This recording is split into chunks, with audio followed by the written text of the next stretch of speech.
நான் உங்களுக்காக ஜெபிக்கட்டுமா?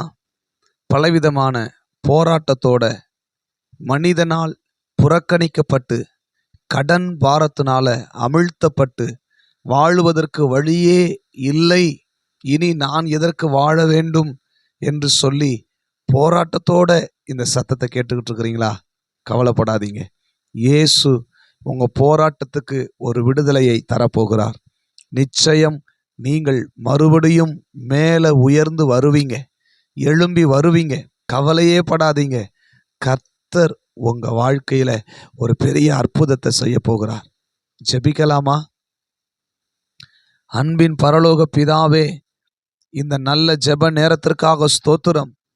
குடும்பத்துல போராட்டத்தோட, மன குழப்பத்தோட, கடன் பாரத்தோட, கண்ணீரோட, இனி வாழ்வதற்கு வழி இல்லை என்று சொல்லி ஏக்கத்தோட இந்த ஜெபத்துல இணைந்திருக்கிற அன்பு குடும்பத்திற்காக, அன்பு தாயாருக்காக, அன்பு தகப்பன்மாருக்காக உம்முடைய சமூகத்தில் நான் வருகிறேன்.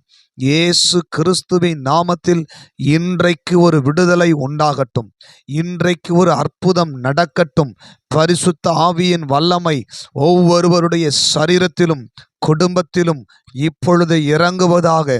இதுவரைக்கும் தோல்விகளையும் பலவீனங்களையும் சந்தித்த குடும்பத்தில் இன்றைக்கு ஒரு மாற்றம் உண்டாகும்படியாய் ஜெபிக்கிறேன். கடன் முறிந்து போகட்டும். குடும்பத்தில் இருக்கிற போராட்டத்தின் ஆவி இயேசுவின் நாமத்தில் அகன்று போகட்டும். பில்லி சூனிய கட்டுகள் இயேசுவின் நாமத்தில் நிர்மூலமாகட்டும். என் தகப்பனே, ஒரு அற்புதத்தை செய்யுங்கப்பா, ஒரு விடுதலையை கொடுங்கப்பா. என் ஆண்டவர், நீர் அப்படி செய்தீர் என்று இயேசுவின் நாமத்தில் அறிக்கை பண்ணி ஜெபிக்கிறேன். இயேசுவின் நாமத்தில் பிதாவே, ஆமேன், ஆமேன். கவலைப்படாதீங்க. உங்க வாழ்க்கையில ஒரு பெரிய விடுதலையை கர்த்தர் கொடுக்க போகிறார். இந்த ஜெபத்தை நீங்க கேட்டிருக்கிறீங்க இல்லையா? இந்த ஜெபத்துக்கு அப்புறம் உங்க வாழ்க்கையில ஒரு பெரிய மகிமையானதை நீங்க பார்ப்பீங்க. எந்த இடத்துல நீங்க வெட்கப்பட்டீங்களோ அந்த இடத்துல கர்த்தர் உங்க தலையை உயர்த்துவார். நீங்க நிமிர்ந்து வாழுவீங்க. நீங்க தலை குனிய மாட்டீங்க. God bless you. கவலைப்படாதீங்க.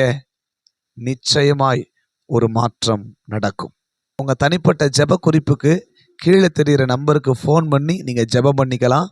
கமெண்ட்ல உங்களுடைய ஜெப குறிப்புகளை நீங்க பதிவு செய்யுங்க. God bless you.